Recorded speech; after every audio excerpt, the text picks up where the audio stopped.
Get my leg work out, pumping this thing up. I don't know who put this exhaust so close to the transmission. There was room to move it over. Dang engineers.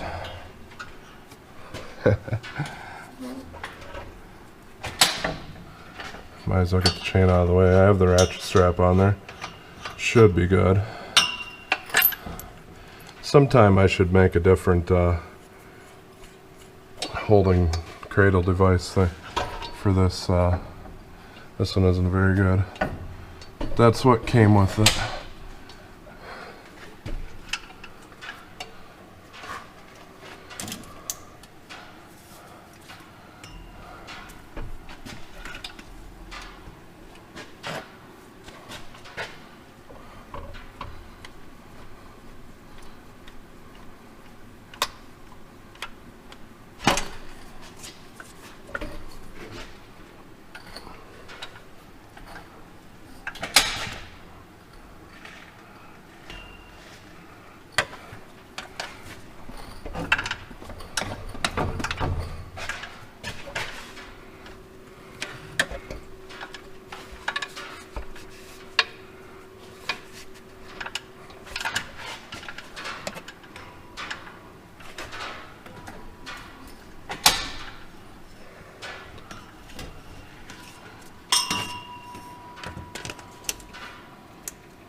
Off just a little bit.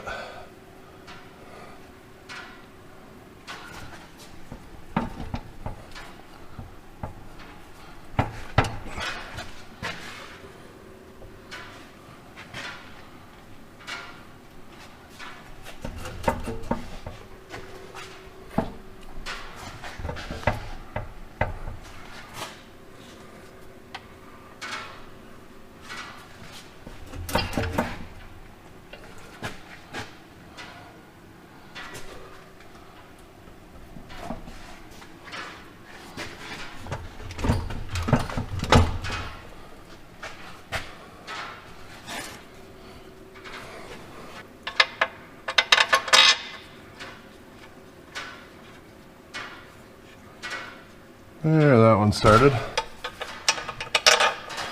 I got all those bolts started, and it'll be a little bit easier for you guys to see now without the transfer case in the way. I'm just gonna use a little impact here and run the bolts up for now.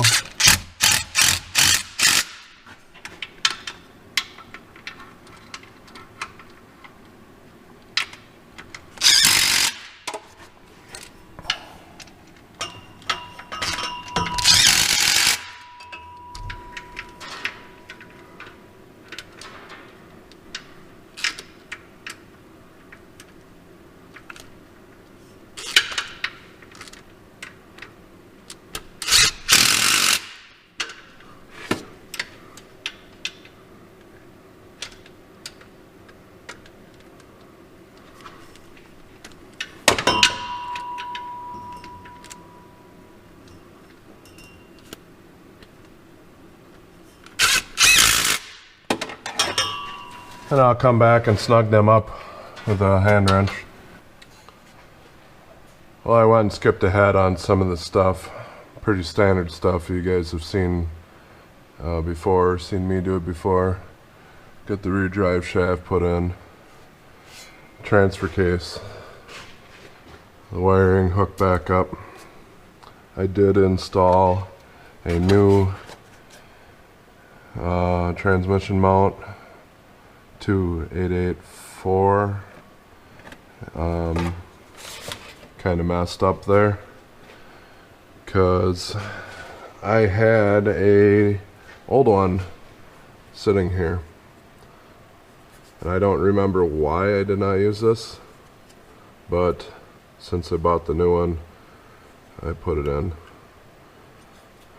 So it is identical to this one, because this is the one that I had on there, and I don't know if I thought that they had different size studs or what the deal was, but they don't. And you can see that's pretty eroded away there. This one broke off. And the one thing is that this says rear. That's not how I installed it on here. I installed it backwards.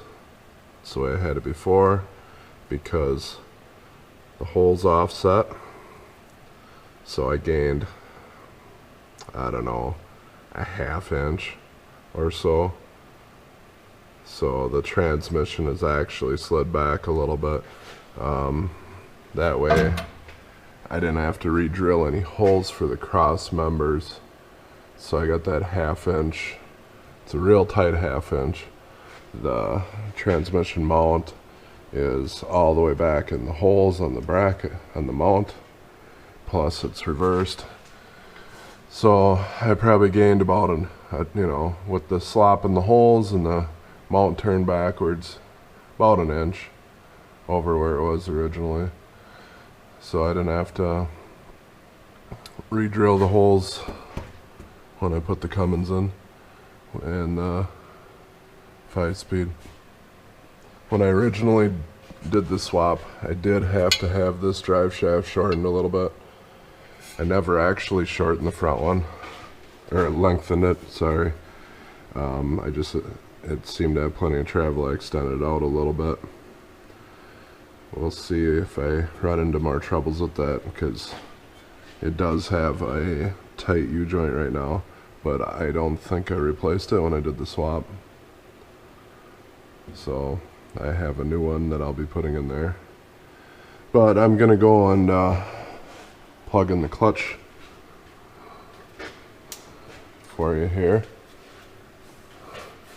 So this here is for use with the new or the old style. This sleeve would have released the fingers in the old style, and I suppose it's supposed to on here too, but I seem to have trouble doing that, so I just popped the clip out with a flat screwdriver.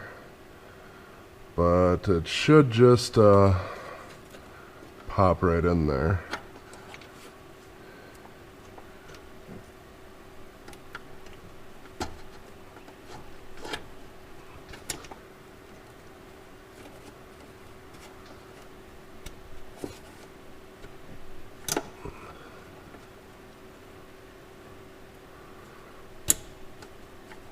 There we go. Now I'm gonna wanna go check my oil level and whatnot, but I'm gonna open my bleed screw so it can start gravity bleeding. So I have my 5/16 wrench here. 8mm should also work.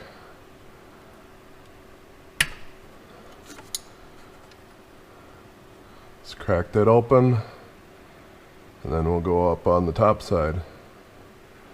There won't be any fluid coming right now because the pedal is stuck to the floor, and the way the master cylinder works, that should not allow fluid flow.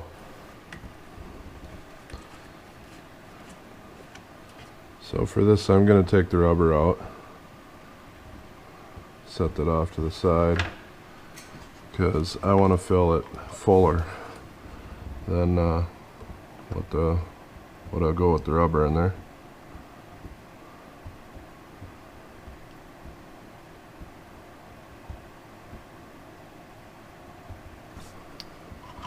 And you just want to keep an eye on this thing, make sure it stays full out here.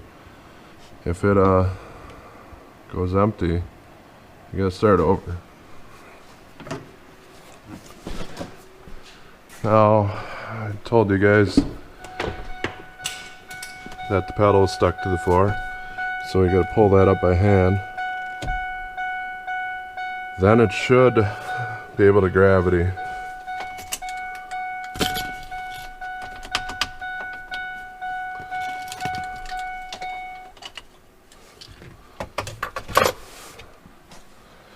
And while that's doing that, we'll add some fluid to the transmission. Manual says this holds about 3 and some quarts. This sure is easier than squeezing it up in there with a quart jug or something like that. Now, you aren't gonna go and do this if you're just topping it off, though. That's pretty obvious. You just squeeze a little in there. Here's where it'd come in handy if you had a pail. You would do the whole clutch bleed kind of like you do your brakes. You go and you push pedal down and crack the bleeder, listen for air and whatnot, but if you ain't got anyone around, get yourself some of them wood clamps like I have, and you can push the pedal down with that. It's kind of some back and forth, but you can get the job done with one person. Well, I just came up and added some fluid to this and I ran it out. So I had a whole bunch of bubbles come out right away, but you're going to want to try to wiggle this line around. Make sure you get everything out the best you can. And then you're going to have to make sure you kind of redo your bleed procedure. I don't know how much really got in there, if it really got down into the clutch or not. I'll kind of assess the situation. I'm back in the vehicle here, and you can tell that there's still some air in the slave cylinder because the pedal just stays to the floor.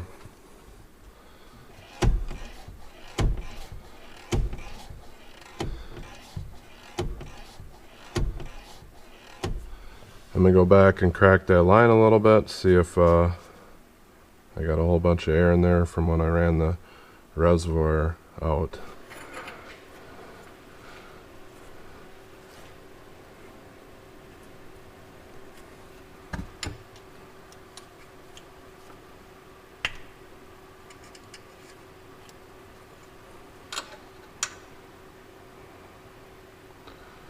There is fluid coming out right away.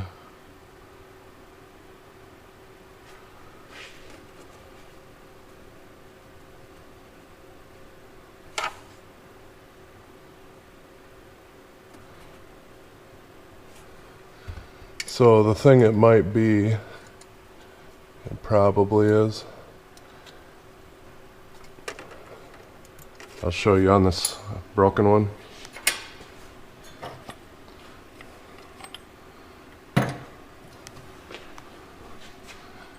So you have this part in here, and this is just like a seal, lipped on the inside and the outside. That's actually your piston. So what's going on is this piston is, say, here, but it needs to be here. So you just gotta work the pedal until it gets enough fluid in there that it moves up.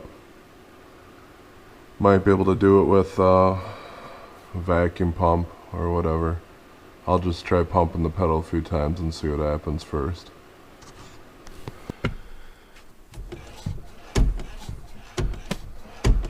Still nothing.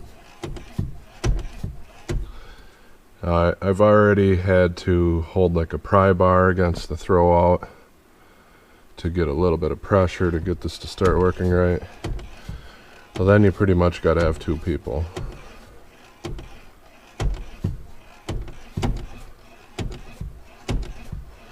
I'm going to try a little different trick here quick.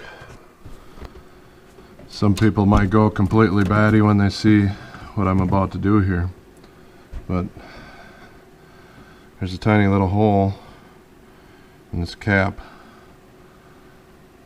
So I'm going to put this on here. I'm going to put just a little bit of compressed air. I got the pedal all the way back.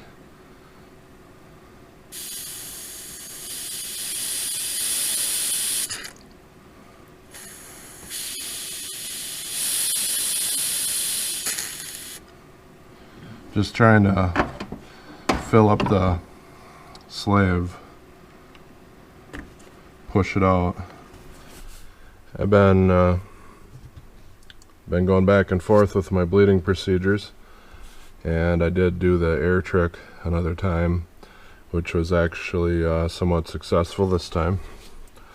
Now the clutch has the pedal has some resistance way at the end of its travel now. So now's when you can start the real bleeding procedure to get the bubbles and stuff out, because your slave is almost full now. So as long as you got the reservoir full, don't let it run out this time. Pump this thing up. You're going to want to pump it up quick by hand.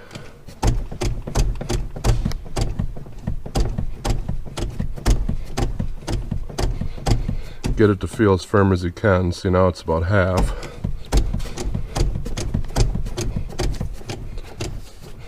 And if you got two people, then you just have one hold it. Otherwise, you come with one of these clamps. You just clamp it to the steering wheel or something. It doesn't take a whole lot of pressure. And you push clutch to the floor. Then you go down underneath and you open your bleed screw.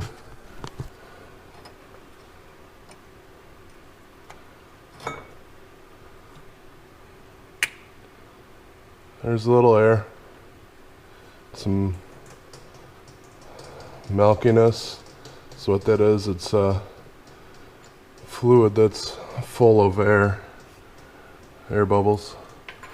So now you go back up top and pump it some and lock the pedal down again and do this all over.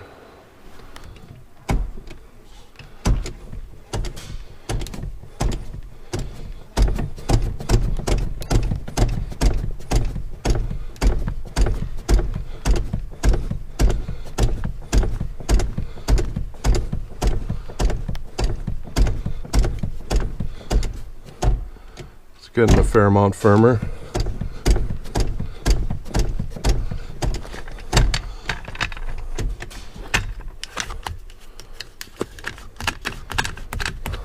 Lock it down, bleed the screw.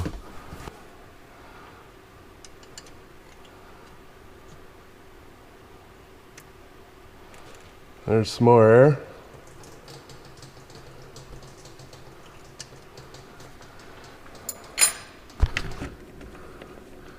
Check the fluid level again. We're still good.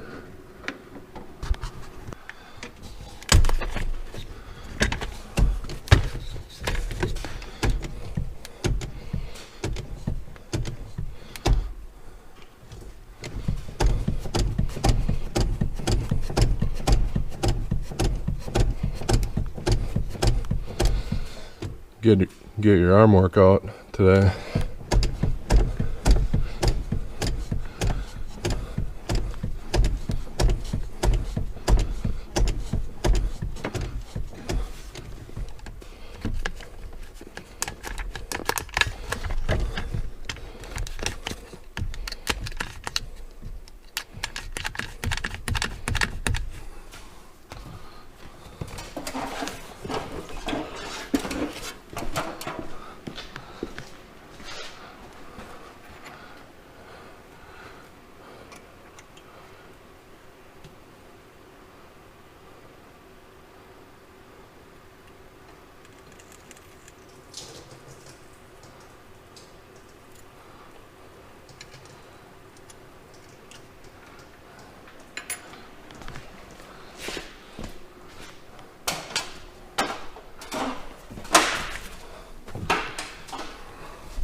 Much easier with two people.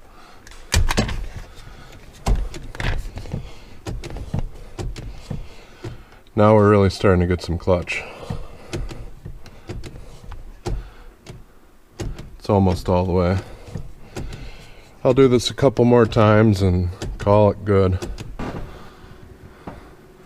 There's still just a little bit in there. Couldn't have done another one.